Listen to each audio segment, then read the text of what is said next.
Est-ce que la défense est morte en NBA? Avec les énormes cartons offensifs de cette saison, on peut se poser la question. Donovan Mitchell et Damian Lillard ont tous les deux marqué 71 points en un match. Luka Doncic a réalisé le plus gros triple-double de l'histoire avec 60 points, 21 rebonds et 10 passes. Il y a même 7 joueurs qui dépassent les 30 points de moyenne par match. Mais alors, est-ce que les défenses sont vraiment moins bonnes que dans les années 90 ou 2000?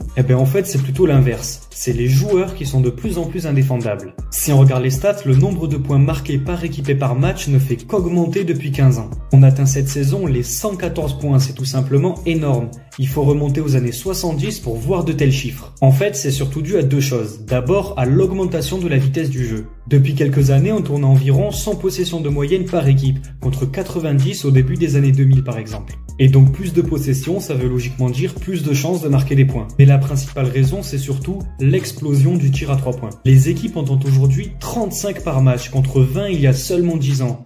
Merci Stephen Curry. Et le plus étonnant, c'est que les pourcentages de réussite sont restés les mêmes. Et donc plus de tirs tentés avec autant de réussite, ça veut dire plus de points marqués. Quand les playoffs arrivent, on remarque qu'il y a beaucoup moins de cartons offensifs. En playoff, le rythme de jeu se ralentit, il y a beaucoup moins de lancers francs sifflés et surtout les équipes sont beaucoup plus agressives en défense. En fait, cela prouve que les meilleures équipes sont capables de très bien défendre quand elles le veulent. Et c'est vrai qu'il y a parfois un manque d'agressivité et de concentration défensive sur certains matchs de régulière. On sait que les joueurs sont de plus en plus load managés, qui jouent de moins en moins de matchs pour être frais en playoff. Et donc on peut imaginer que certains ne se donnent pas toujours à 100% en défense. Et toi, t'en penses quoi de la défense en NBA ?